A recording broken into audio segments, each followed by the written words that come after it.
Welcome to Create Wealth Through Franchising Podcast and Kim Daly TV. I am your host, Kim Daly. I want to educate, motivate, and inspire your business ownership journey by interviewing CEOs, leaders, sales coaches, and exceptional franchisees to learn their valuable insights and strategies that we can apply to our own business ownership dreams. Now, on to the show. Welcome back to Create Wealth Through Franchising Podcast and Kim Daly TV. Today in studio is a woman who is going to be my new best friend. Her credentials are entrepreneur, author, speaker, success and mindset coach, champion of all things big dreams. I mean, does this woman sound like she needs to be Kim Daly's best friend? Yes, she does. Emily Williams, welcome to the studio of Kim Daly TV. Thank you so much. I'm so happy to be here. Oh, this is going to be, this is going to be really fun for me. I hope my listeners think this is fun, but I know I'm excited to hear what you have to say. So I'm going to have you introduce yourself, Emily, because I know your story, but my followers don't know your story. But today, for those listening, we are going to be talking about money blocks. So Emily is a master at helping people understand what's blocking them from making the money that they deserve, that they dream of making. And I know you may be thinking, what does that even mean? How does this apply to me? Well, it does apply to you because we're coming from the perspective of life is happening from us, not to us, right? So it's becoming aware that we're not victims of our franchisor, our location, of all these things, the economy, all these things outside of us that we sometimes fall prey believing, because it's so much easier to believe that our lack of whatever is caused by something outside of us than by looking inside. So with that setup, Emily Williams, tell my followers your story, and then we're going to dive in and talk about the money story. So for those of you listening who really resonate with what Kim said, I totally get it because I didn't realize any of this stuff either. And in fact, I had to learn all of this at the beginning of starting my business. And becoming an entrepreneur was not actually the path that I thought I was going to go down. And so it was a huge learning curve. So back in 2008, when I graduated from college, I was all set to go to grad school at Northwestern to get a degree in counseling psychology. And I was literally driving there from Ohio. And I had this feeling in the pit of my stomach that I was basically on the wrong path. And so I started crying, and my mom, who was driving the car at the time, she turned to me and was like, "What is wrong? What's going on?" You know, we had spent the last year visiting 12 different schools around the US. I'd applied to all of them, but I just couldn't shake that feeling that I wasn't on the right path. And so we literally turned the car around and I entered into a massive quarter life crisis where I had no clue what I wanted to do with my life, had to move back in with my parents, ended up working at Starbucks, and was just completely depressed because I still had this feeling that I was meant for something big, but I just couldn't put my finger on it. And I didn't know how to change my mindset to see all the positive things around me when I was feeling so down in the dumps and so lost. So during that time, I really started to just tune in to what it was that I did know, even though most days were filled with so much doom and gloom. And the one thing that I did know, which is super random, it's a whole nother story in itself, but I knew I wanted to live in London, England. And so randomly in 2010, packed my bags, moved to the UK, ended up starting a grad school program there. Again, another story, but really just kicked off this new chapter of my life in the UK. And from there started to follow some of the breadcrumbs that eventually led me to coaching and starting an online business. And that's really the short version.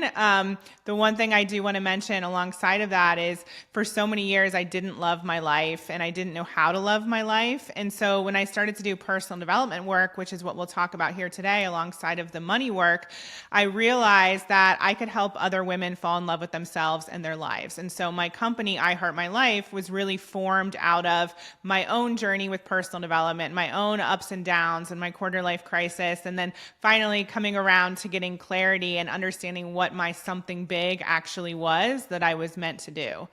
So I started that business in 2014 and grew it to 7 figures in 18 months. And money mindset was a huge part of that sort of massive success so quickly. So I know we're going to have a lot to cover today.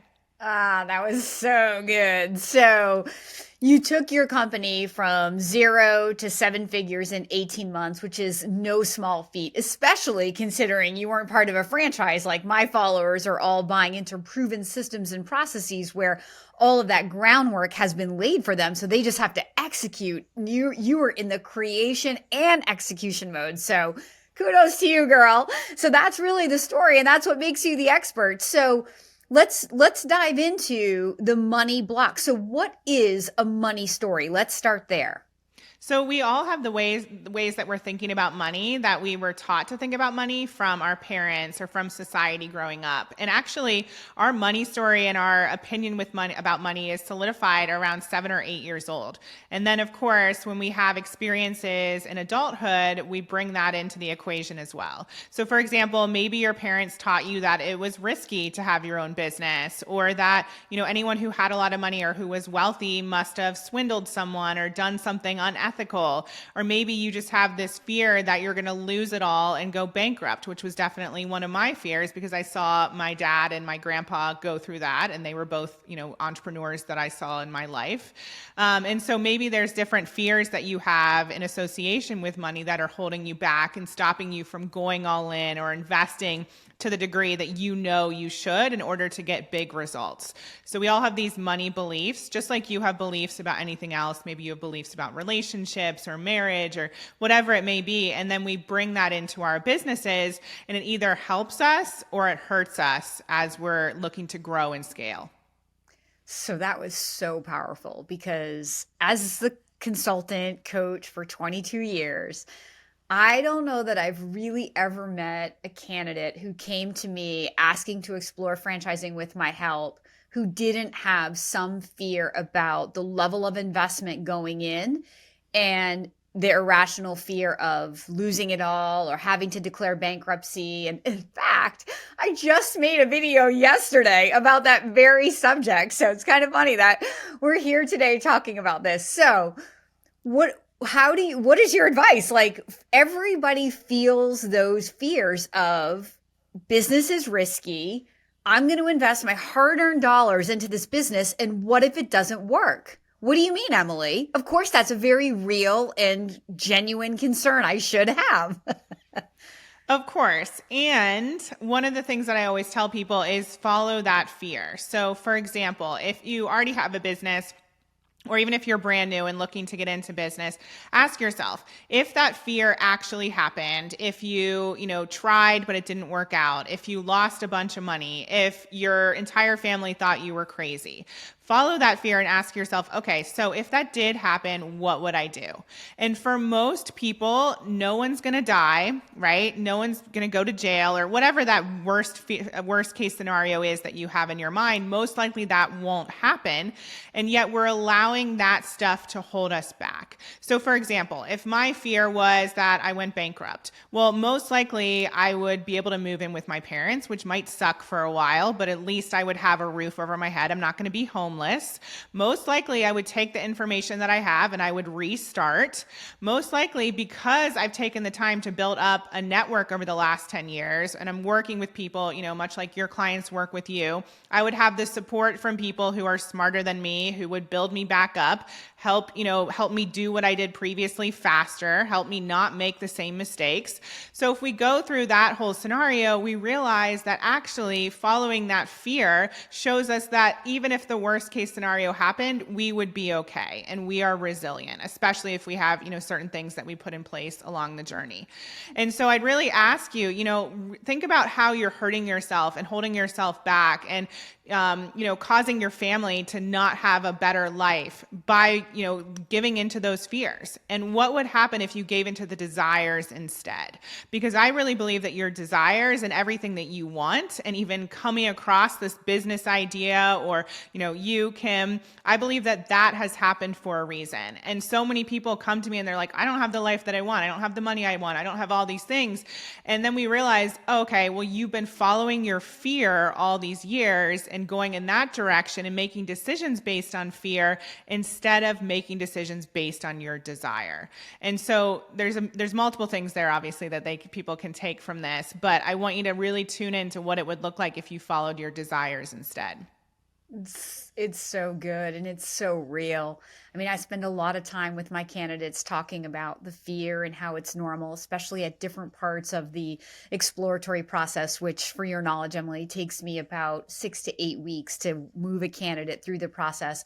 But I also think that after you've said yes to the business, it's a whole new set of fears, right? So there's, our two listeners are those people who are on the sideline thinking, should I dive in and start a business?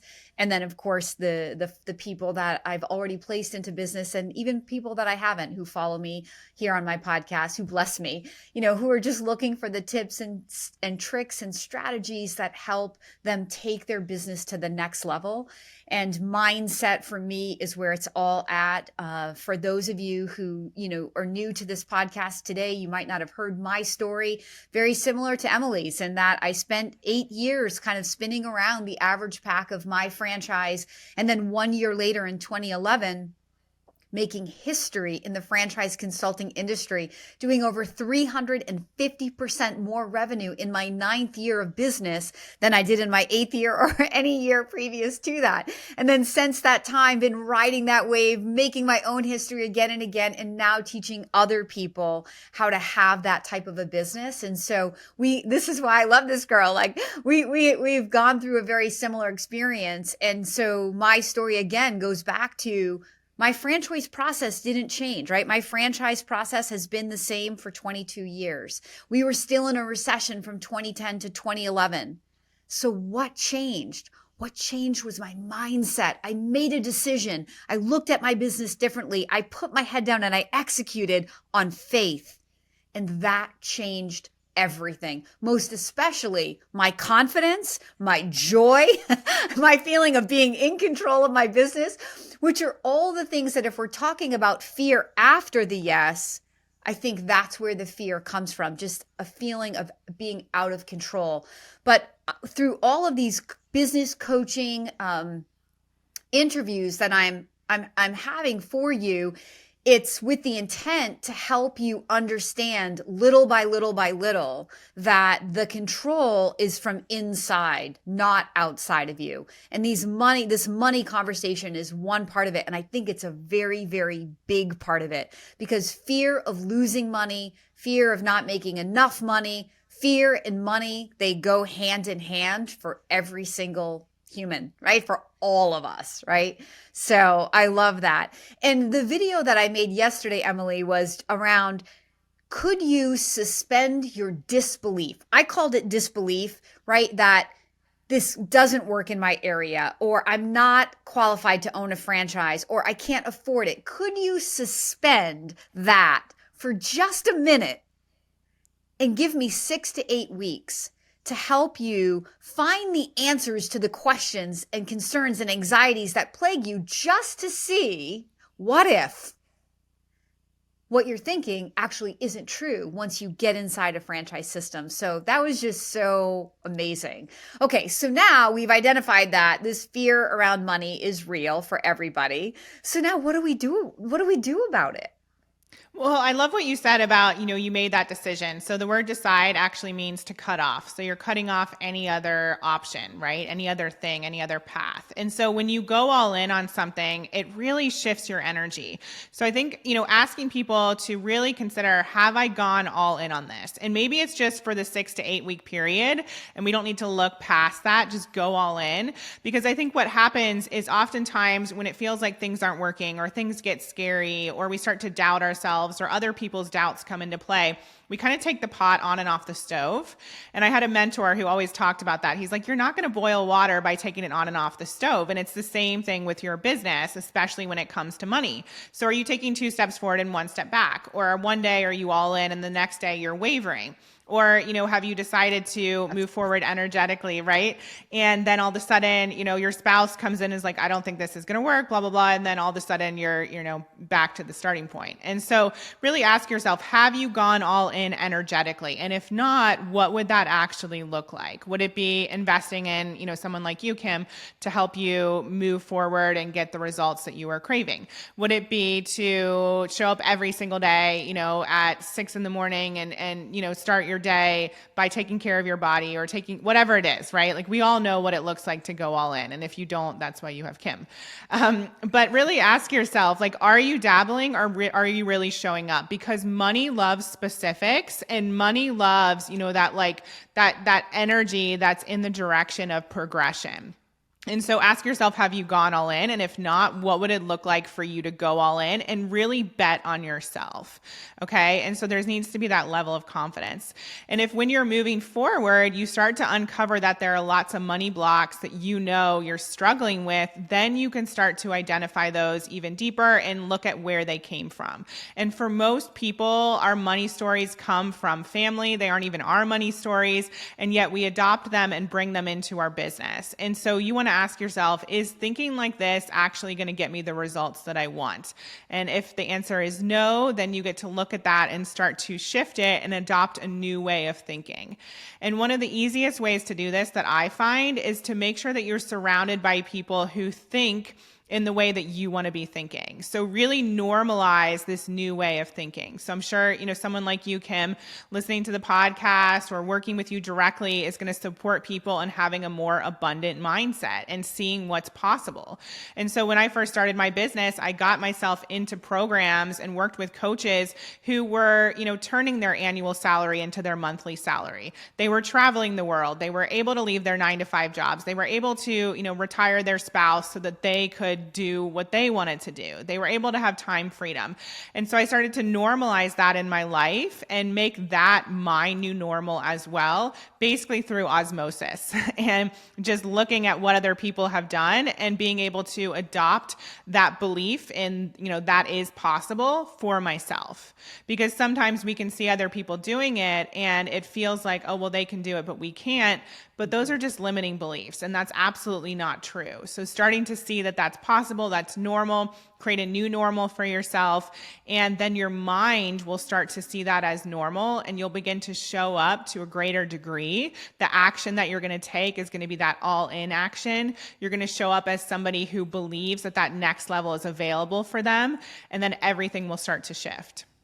That's really good. And when you're in franchising, of course, the franchise provides this mastermind group, right? So you inherently have this group of people that you can learn from. If you're the new kid on the block, right? And you have people in the franchise who are making the kind of money that you aspire to make. They're already there, free of charge, and willing to help, and they understand the challenges in your business. So everything you just said, Emily, is so apropos for the way the franchise model works. And I know in my own life, it's so true. As I've risen higher and higher and made history and rode that for a while, I had to seek a bigger pond, if you will. I had to move beyond my franchise to people who thought bigger than I did at the time so that I could continue to grow. And that's a continual progression. I'm always you grow with certain people, you get so far, and then it's like you've got to find, I'm looking for eagles in whatever area I'm trying to grow in. I want to find people who are soaring high above other people so that I can think like they think. Because if, just like you said, it's osmosis, if I can get around them and that becomes the normal, then that can become my new normal. And it's so true to bust through all of those limiting beliefs that if you're out there and you think, well, I've never owned a business before, so why do I think I can be successful? Or I don't have an MBA, Kim. I don't know that I'd be, successful as a business owner, or whatever those limiting beliefs are, they're so untrue. If a franchisor needed you to have an MBA or needed you to have prior business experience or a special license or a special skill, they would tell us that. And so we have to trust that if they're not saying that, we don't have to believe something that no one here is trying to like pull the rug out from underneath you or set you up to fail. So that was there's so much trust that's just has to be implied while we suspend the disbelief and say, what if this could actually work out? Now, I want to go back to something you were talking about, because I think when people come from the W-2 9 to 5 world and they go into business ownership, they transfer what they were worth. As a W-2 employee, I made 150 grand. So when they're looking to build their financial model in their business, they're looking for 150 grand. So speak to that and how that could be a positive or a negative. So, I mean, it's great that you have financial goals. And I always say, start with what feels aligned for you in this moment and what you believe is possible. Okay. Because I don't want someone, setting out to build 500,000 or whatever it is, a million, and feeling like, oh, actually, I can't do it, because that's an energetic mismatch. So start with what you're comfortable with. And then I want you to look at, okay, let's just play with this for a second. What if I doubled that? What if I was looking to grow to 300,000, or, even let's go even further and say 1,000,000? What comes up for you when you think about that? Because those things, those fears or doubts or insecurities, those are your limiting beliefs, and those are the things that are going to hold you back. And the most important thing that you can recognize as an entrepreneur is that your mind is always going to try and get you to stop. I call it your stopping strategy. So do you go into overwhelm? Do you go into like, what if I go into bankruptcy? Do I go into, what if I can't feed my family? Like, what are the belief systems or the feelings that come up for you that get you to stop? And the sooner you can recognize that your mind is not telling you the truth, your mind is literally just trying to get you to stop, and it's going through all of that programming day after day after day on repeat that's not actually true, the sooner you can recognize that, the sooner you can be like, okay, I'm going to be the observer of my mind, but I'm not going to believe that it's true. And instead, I'm going to look at what I want, which is actually 500K a year or 1,000,000 a year, or to grow this into, I don't know, $1 billion brand, whatever it is. I'm going to look at what I actually want and believe that that's true, not what my mind is saying to me. And I'm going to start to reprogram all the stuff that's holding me back. I'm going to, look at my mind like a playlist and recreate the playlist. And I'm going to go in the direction of my dreams instead of staying stuck in this loop that is essentially lying to me and keeping me small. I love it. What are one or two practical tools for reprogramming that playlist? Yeah. So when I was first starting to do this work, there was a period of time where I had 54 no's in a row. So I had 54 people say no to working with me. And I've watched that episode on your podcast. It is. Yeah. It was That was so the one painful. with the grandma, the something about your grandma method. Yeah. Yeah. So and that's a whole nother conversation. I had to learn how to actually sell. But when I was reprogramming my mind, one of the things that I love to do was just listen to money affirmations on repeat. And so I would lay in the shower and listen to these affirmations for like 20 minutes at a time. I would also take a look at my desires, and I got really clear, especially when it came to money, how much I wanted to come in. And so I'd list out everything that I wanted, whether it's simple things like to be able to go to hot yoga or to be able to take a taxi. Like I started really small and, obviously grew that, but I would look at the things that I wanted and then put a monetary amount next to it. And so every single day I would focus on that. And that would be kind of like the baseline of what I want it to come in. And so that's why I say for everyone, if the goal is 150K, okay, well, what is the purpose of that? Like, what is the purpose of the money? What do you want to be able to purchase? What is the life that you are craving? And so I would look at that list every single day and I would evaluate, like, what is coming up for me? How does this make me feel? And I would do my best to shift into positive energy, because the thing is we're all looking at our business and things that we want, and we have anxiety, we have fear, we have doubt. And then, like, I don't know how spiritual your people are, but when we're talking about the law of attraction, then we attract more of that into our life. And so you want to get yourself into this visioning process where it feels good to think about what it is that you're creating. And so I would do my money affirmations. I would look at my desire list and I would really transform my emotions and shift into a positive space, positive energy, so I could start to feel that about what I was creating. It's really good. Almost every top performer that I've ever talked to personally or listened to, does what Emily is suggesting, that you start with small things to kind of build your belief. It's like when people try to go win the lottery that just happened, the $1 billion Yeah, lottery.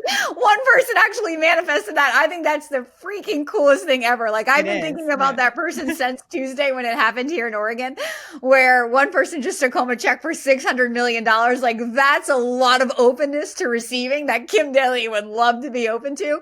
And a lot of people joke about it, but like I'm like sincere. Like, how does one open herself to receive that much? And that's really all it is. Money is just energy. And it's just being willing to, it has to flow out of us and back into us, right? And so, but sometimes we block the flow back into us, as Emily was saying, based on our programming that doesn't even serve us. And that's the craziest part about this whole conversation. The only reason we have to have this conversation is because our minds are so powerful. And most of us are using our power to resist what we want instead of to open our power to receive what we want. And I spend every single day of my life, just like she does, a little bit of time, sometimes more than others, but whether it's at the gym, listening to a book, a personal development book or podcast, out on my morning walks. Sometimes it's just sitting with my puppies and having tea and listening to an Audible book.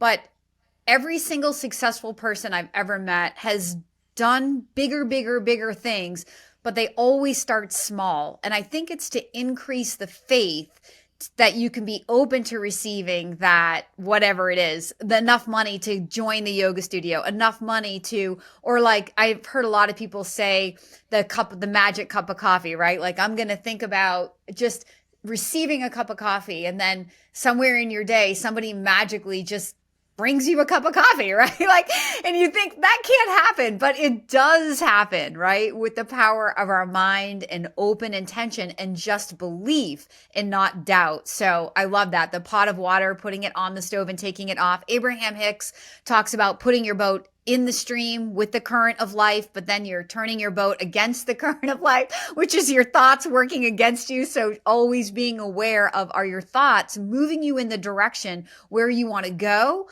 Or are your thoughts putting your boat up against the stream so that you're hindering the flow of life through you? Yeah, this is amazing. I think this episode could go on forever. Now, Emily, I want to offer you the opportunity for any listener out there who resonates with what this woman is talking about and you want a coach like this, share with my followers a little bit about the courses, what you do to help people, and how people could reach out to you if they wanted to join you in a coaching practice.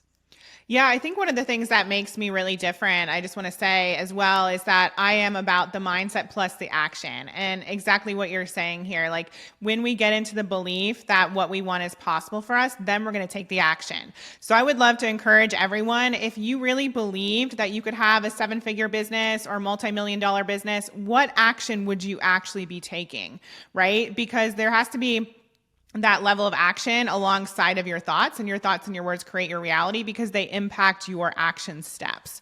So if you had that full belief that what you desire is meant for you and possible, what would your action steps actually look like?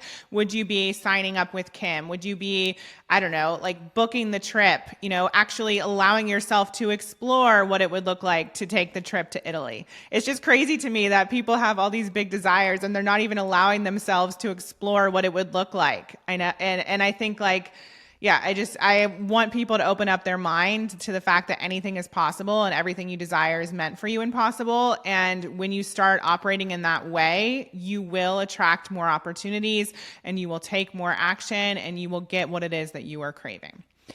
So in terms of working with me in my world, so my business is called I Heart My Life, and we have courses, we have lots of free trainings on the website, so you can head over there. I have a masterclass called How to Get Anything You Want.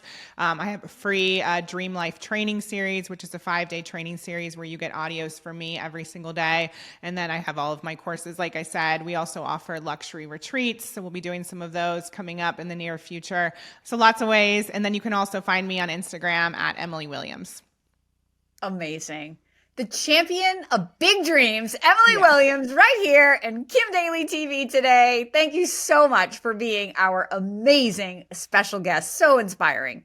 Thank you for having me. I so appreciate it. I so appreciate you. For anybody who's as inspired as Kim Daly, please, if you are ready to begin your journey to find your perfect franchise opportunity, you know that I want to be your franchise consultant and your daily coach. Please follow the email on the screen right now or reach directly out to inquire@kimdaly.tv. That's inquire@kimdaly.tv. And until next time, my name is Kim Daly, and I want to be your daily coach. You can find more content just like this on my YouTube channel at kimdaly.tv. And if you're inspired to take the next step to explore franchises matched to you, please email me right now at inquire@kimdaly.tv. That's inquire@kimdaly.tv.